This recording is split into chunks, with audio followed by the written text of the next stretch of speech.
The following is a hockey podcast out of Vancouver and Surrey, British Columbia. It'll only consist of a lot of puck talk and even more BS, or in actual words, banter and satire. Enjoy, and as always, go Canucks go.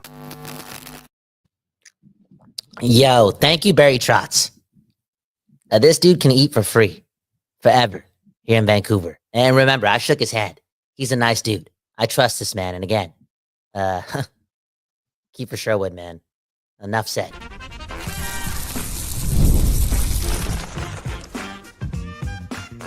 You're Locked On Canucks, your daily podcast on the Vancouver Canucks, part of the Locked On Podcast Network, your team every day. People, we back doing this, and that's talking about your Vancouver Canucks. And we're doing this again at the Don't Doze Art Lab. Hey, thanks to the place that takes care of that West Coast bias. Speaking of which, again, Barry Trotz has taken care of that West Coast bias. And even more so than anyone, okay? More so than Alvin, more so than Rutherford, more so than Aquilini, more so than Rick Tocchet, more so than JT Miller. I'm telling you, more so than Quinn Hughes, who ironically has a lot to do with Kiefer Sherwood. But man, oh man, Barry Trotz has looked after the city of Vancouver. No, straight up, because I think, and Trevor's looking up to the sky. You may treat Barry Trotz like God moving forward. But I truly do believe that Kiefer Sherwood just had not just his moment, but just set the tone for the rest of the season for the Vancouver Canucks in so many ways. Straight up. Beggsy, what you think about his performance? What you think about Barry Trotz? And before I get super poetic, just take the wheel, man. Well, I texted to you right after the game. I mean, Kiefer Sherwood, he just saved the Vancouver Canucks season. And maybe it's a little dramatic, but this has been a bit of a rough stretch for the Canucks, and even Seth those Elkin saying in the comments, still doesn't make up for Saturday's game, but I'll take it. And you look at the game tonight, and it was a pretty complete performance by a lot of Canucks. It was hard to really nitpick at anyone having a bad game. It was just it was a great hockey game overall, and it made me crave Vancouver and Colorado in the playoffs. Hopefully, somehow, some way, someday, that happens with these two cores meeting up against each other. But Kiefer Sherwood, there was, back in 2009, I think we all remember that famous goal where Alex Burrows infamously saved the Canucks season, right? The Canucks lost a bunch in a row. Burrows goes and scores the game winner in overtime, or not in overtime, sorry, in the third period, shorthanded, and the Canucks ripped off a winning streak and made the playoffs. Again, not quite the same kind of drama, but it gave me the same feels, man. I mean, we've heard that comparison already. Like Kiefer Sherwood, he's got a little bit of Alex Burrows in him, just giving it his all, working his way up through the minors, always been an underdog. And tonight, I mean, again, a lot of Canucks had a good night, but he was, to me, the Canuck that stood out the most. And how could he not be with all three goals on the night for your Vancouver Canucks? Oh, man. Just doing the most. And, we talked about this earlier today about, Sherwood's, I wouldn't say the lack of him doing much, but again, Sherwood kind of plateaued off right after probably bruising his shoulder based on having 8,000 hits in 12 games. He got a little tired. That being said, when the coach asked this team to, deliver more effort, who steps up? The guy who didn't need to, but again, sets the tone for the rest of the season. I think moving forward, the Vancouver Canucks, this team that's barely won anything. I'm not even talking about in their life. I'm talking about the last 16 months. For them to do anything in this moment, they have to lean on effort and effort only. They have to be the hardest working team in that game that they're playing. And that's where a lot of the pessimism through the first 30 games stems from, right? The fact that time in and time out, it's clear that this team is not prepared, and more ultimately just being outworked by any team. Doesn't mean if they're the best teams, the worst teams outwork us. And that's not humble enough. And ironically, you brought up the Burrows comparison, and ironically, it's Sherwood who delivers three goals. And the second goal was a beauty, stripping it away from McCarr and company, doing his thing. The first goal, that's the energy the team needed all game long. If you look at that shift in the first period, by the third line, that shift was the whole team, the whole game. But who gets the goal? Who breaks the ice? It's Kiefer Sherwood. I don't know. There's something, again, cultural about this team, because moving forward, if they're not repeating this, they're not going to have success. They're not going to make the playoffs. And, Talkett alluded to the fact that the Oilers can lean on McDavid and Draisaitl like absolute mother effers, absolute game breakers to carry the weight and pick up points. The Canucks, outside of their goaltending, in my opinion, don't have that. Even with Quinn Hughes on the team, they need everyone bought in, shift in and shift out to give this team that hasn't won ish, doesn't have experience in winning, again, a good opportunity to do so game in and game out. Yeah, I mean, the Canucks definitely need to search for consistency still, right? But again, I thought to myself tonight, right? You see Joshua and Höglander on the fourth line for the Vancouver Canucks, and like maybe that's about the only negative in the game is you want more from these guys, and they're kind of They buried played on well, the though. lineup right now. They They played well, and they got trusted with the shift there with about 4 to 5 minutes to go in the game, and that's a good sign, right? A lot of the times, fourth lines will not get that ice that late in the game, but you think to yourself, JT Miller, at least Pettersson, some of the depth guys aside from Sherwood and Garland. They've all had their struggles, right? And you just think to yourself, if this Canucks team can somehow, some way click on all cylinders, they can still be an effing dangerous Wow. team. Wow. Look at us, man. Look at us. I know it's Five we're doing hours the ago, we're pivot trading from Elias earlier today, Pettersson. man. Unreal. I'm all over the place. I need therapy after today. Okay. Something's wrong with me. I'm too old for this. I'm balding. I got a pimple. Okay. I'm going through it. And I'm An ass stressing pimple, about the man. Canucks like Unbelievable. this in the middle of December. That's unreal. But again, I'm living the dream. But mark my words.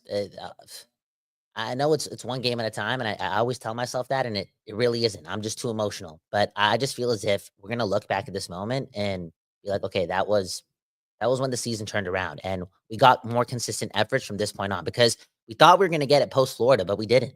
We fell flat on our face ASAP. We've done that 7 or 8 times this season.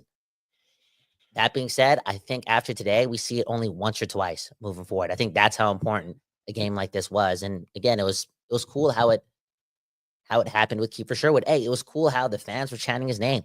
We touched on this time in and time out because we take care of the West Coast. We take care of our neighbors, okay? For real. We got to give them their flowers. The crowd in Vancouver for a long time now, they've stepped it up. They've been loud. They're trying to be a fortress. This season, though, the Canucks have sucked at home, right? This is their 6th win on home ice, if I'm correct, in like 16 or 17 games. They've sucked. And again, that's how you reward a fan base that overcame so much doubt from other fan bases when it came to the type of arena environment that we produce. Straight up, the West Coast knows. The West Coast knows how to do it. And today, to see Sherwood get his name chanted, that's an all-in effort, okay? For real. This fan base educated, and they're taking care of everyone. It's a team effort. Like, come on, a Kiefer Sherwood getting his name. Like, what? Before Pete? Like, what? That's crazy. That's cool. Bester doesn't even get that treatment. Yeah. Well, I think Quinn Hughes doesn't even get that treatment. Quinn Hughes doesn't even get his name chanted. Well, there's something about the 2-syllable first name, 2-syllable last name. Kiefer Sherwood, Connor Garland, JT Miller, and they'll drop a little you're a let's music go producer. Petey. You gotta have that, gotta have that 4-syllable vibe going, man. And Okay, my bad. Brock Besser and Quinn Hughes, they don't got that going for him, But I thought about that too because last season Connor Garland said after his name got chanted that maybe he was the worst player in history to ever have his name chanted. Connor Garland's accomplished more in his career than Kiefer Sherwood, but like you said, Kyle, I mean, shout out to the Canucks faithful. They've hung in there. Yeah, and thankfully the Canucks rewarded tonight because you start to think, ticket prices higher than they've been all ever and not adjusting for inflation. The fact the team is sucked on home ice and the fans still balled out. They still showed up and they still showed some respect. And, thankfully the Canucks put on a show tonight from the opening puck drop. And I mean, again, this is giving me Florida game vibes because you don't want this to be a mirage. And this was different. This was different. I want to believe the same thing. No, you know why this was different, bro? This was different because I know Sherwood. We've been talking about this guy, and again, thank you, Barry Trotz. You can stay over whenever you want, straight up. The fact that everyone was bought in today, when we saw what happened against Florida, it was a tough effort, but our best skaters, our best players at producing offense were the guys on the fourth line. The best moments that we had time in the zone came from the bottom part of our team. In tonight's game, everyone was invested. Everyone was invested. Everyone was skating hard. Everyone was finishing their checks. And it really starts at the top. I know we got D-Bombers over here saying Pettersson is an $11.6 million floater. And to be honest, definitely the guy needs to produce offense. But if he's able to set the tone, of course he did. If he's able to set the tone by being one of the hardest workers, again, shift in and shift out, something that Pettersson has done in the past for a long period of time. That I wouldn't say it doesn't relax everybody, but again, it sets the tone. If your highest paid player is working at that work rate, something that he can do. It's not a mirage for him to put this on. Like that's part of his DNA. That's why people are calling him Datsuk, right? If he's able to bring that level of effort and he skates hard, he moves his feet like he did today, again, everyone kind of feeds off of that. It can't be Kiefer Sherwood all the time. It can't be Connor Garland, right? It can't be those guys for 80. And again, it's not the way this works. You're Mr. 11.6. There can't be moments of longer than 5 games like what we saw prior to this where he isn't one of those guys. Like, keep it moving the whole way through. And when he does it, and then Miller does it, and Bluger does it, and Suter does it, you can see the trickle down effect and the deployment management that this team can use, and it's a weapon. I got to mention this quick on PD because, obviously it's been up and down for him. But, Sportsnet, they flashed off one graphic on the screen tonight about European players to have consecutive back-to-back 100-point seasons. And there was 5 names up on the screen, and Mikko Rantanen was one of them. That's why they brought it up. There were no Swedish players on the list, which kind of surprised me considering a lot of Swedish talent that has gone through the NHL throughout the history. Elias Pettersson, he had a 100-plus point season in 2022-23. He had 89 last year. Like, he came pretty damn close. If it wasn't for an end-of-season stretch where he sucked, Elias Pettersson could have been the first Swedish player ever to register back-to-back 100-point seasons. And again, I think we forget in the day-to-day, like, you see Pettersson fall down, you see him slump, that this is one of the most special hockey players out there right now. And you want that consistency to be there, and I think there's always going to be doubts until he proves it in the playoffs. But this is a damn special player who, again, almost accomplished history last season, man. That kind of blew my mind. But you're right, Kyle. I think, more efforts like tonight, the Canucks are going to be in good shape, okay? You mentioned in the title, the working title here on YouTube, that these 2 men saved the Vancouver Canucks. We talked about Sherwood. Let's talk about the other dude who saved the Canucks on the other side. Get to some of your comments as well. Again, Canucks beat the Avalanche 3-1 with the natural hat trick from Reefer, the Kiefer Sherwood. Spark it up for Reefer, and we'll be back on the other side after showing it our friends at FanDuel and Gametime. All right, whether you're betting on NFL, NHL, whatever it is, just bet on Reefer Sherwood, baby, on FanDuel, America's #1 sportsbook. Right now, new customers can bet $5 and get $150 in bonus bets if you win. The FanDuel Sportsbook app, they give you everything you need. They even scratch your back, man. Figure that one out. They give you everything you need to place live bets on NHL and NFL all in one place. So you get a hunch in the middle of the game. When Reefer Sherwood is on one, he's got the fire going. You can place a bet on him and follow his stats with the live play-by-play on the FanDuel Sportsbook app. So visit FanDuel.com today. Get started with $150 in bonus bets if you win your first $5 bet. And that's on FanDuel.com. Shout out FanDuel. All right. You know what, Kyle? You and I, we backed off on buying Canuck tickets earlier this month, and it made sense. The Canucks, again, were tied for the lowest amount of home wins in the NHL coming into tonight's game. Let me remind you who they were tied with: the Nashville Predators, the Anaheim Ducks, and the San Jose Sharks. That is not company you want to be in. But tonight against the Colorado Avalanche, they put in a damn good performance. And I'm starting to feel like maybe we got to go catch this team in the flesh sometime soon, man. And we're getting those tickets on Gametime, baby, okay? Because I can go to the Gametime pick. I can go to the Gametime app on the crapper and go to Gametime picks, okay? They filter the fluff to show you only incredible deals on great seats, so I don't have to waste time searching through thousands of tickets. And we all know, when a guy gets in the bathroom, you want to stay in there for a while. But, I got 2 kids, I got a podcast, I got things to do, baby. So I'm going on the crapper. I'm buying these tickets on Gametime, and I'm saving some money, and I'm having a damn good time. And I'm taking the guess we're going to buy tickets with Gametime, and you should do the same. Go download the Gametime app, create an account, and use code LOCKEDONNHL for $20 off your first purchase. Terms apply. Again, create an account, and redeem code LOCKEDONNHL for $20 off. Download Gametime today. What time is it? Gametime.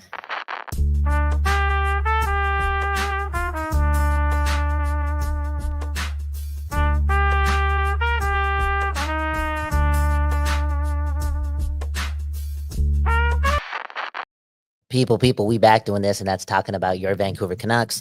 Again, one love to the Don'tos Art Lab for taking care of that West Coast bias. Hey, speaking of which, I got to go pretty soon, okay?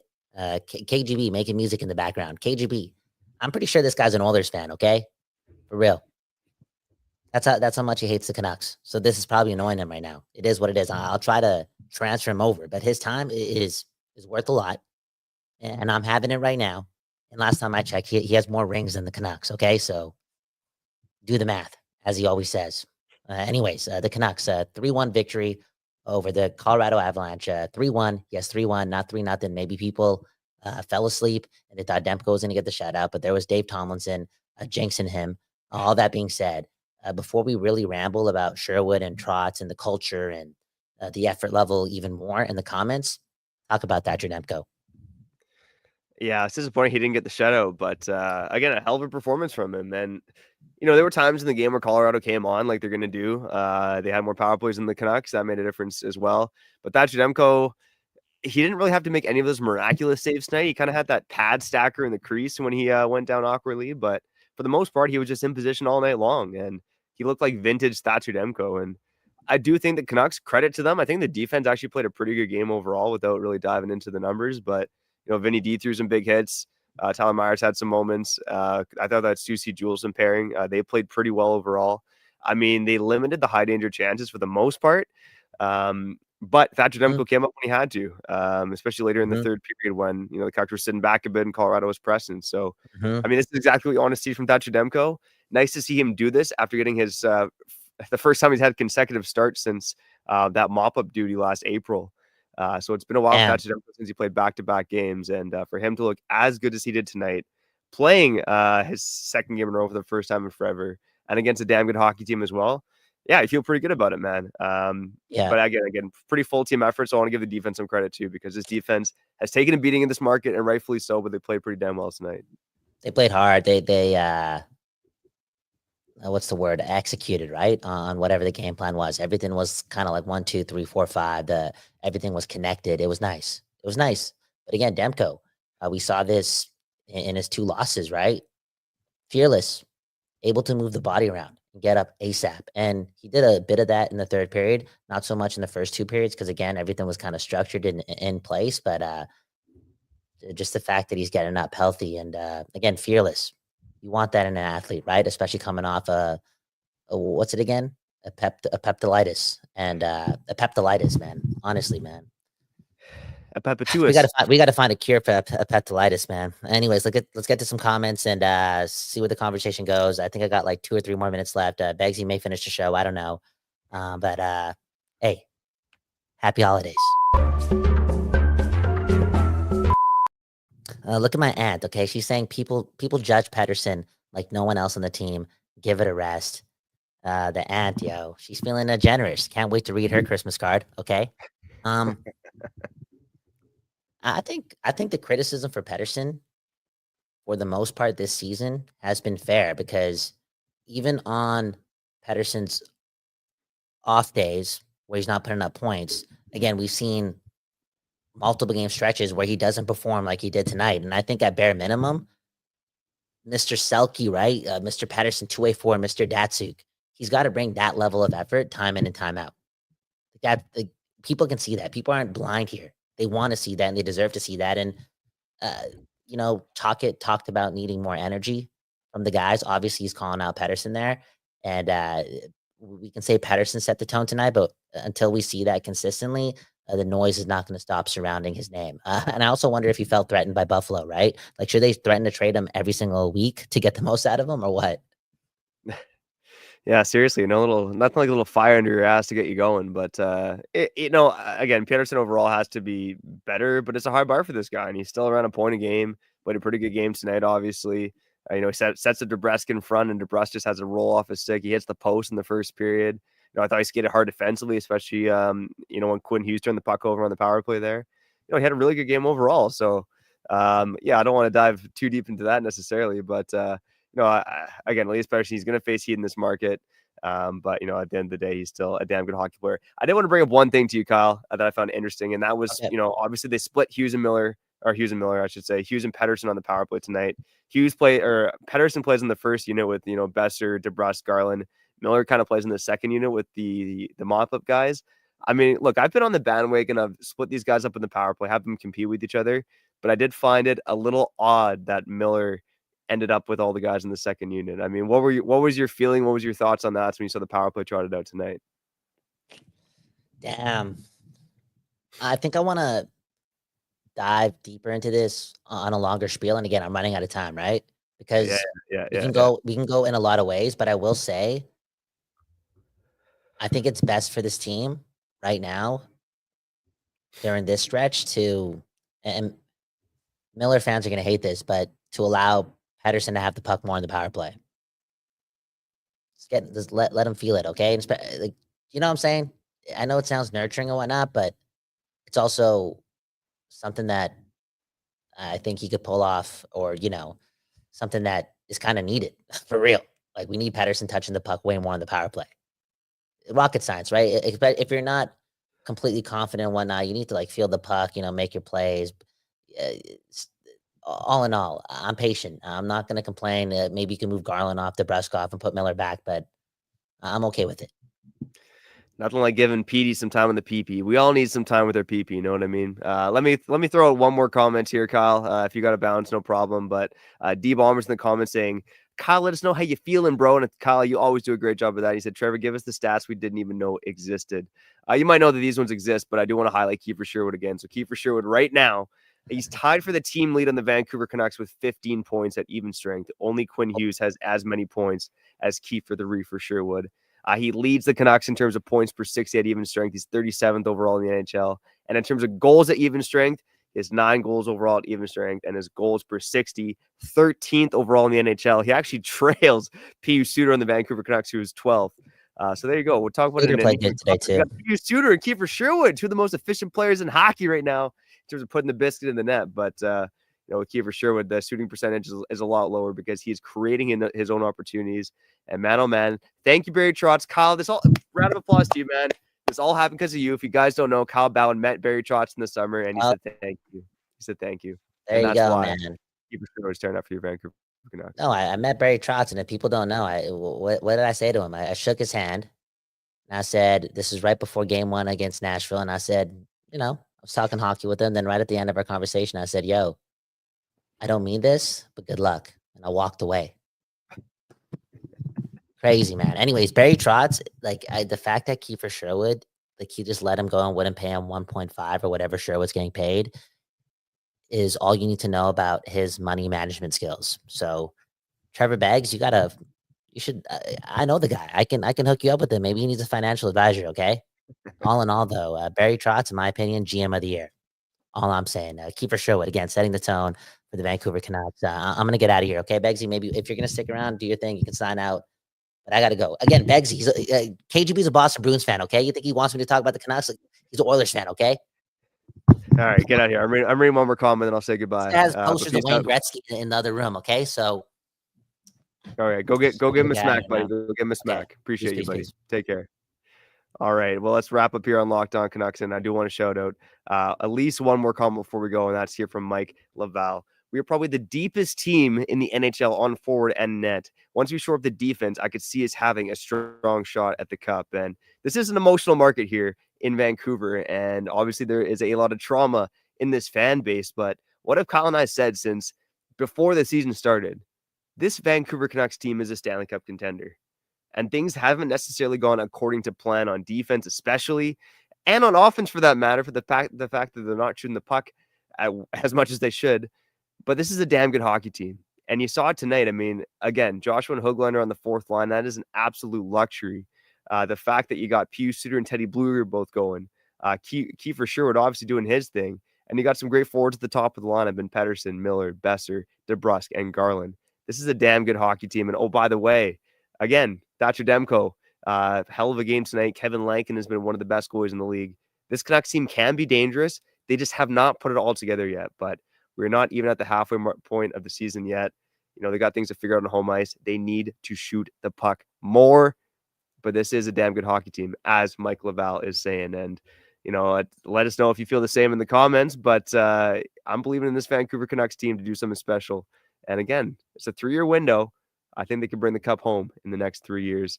So shout out to you and you for tuning into this episode of Locked On Canucks. Believe in the blue and green, baby.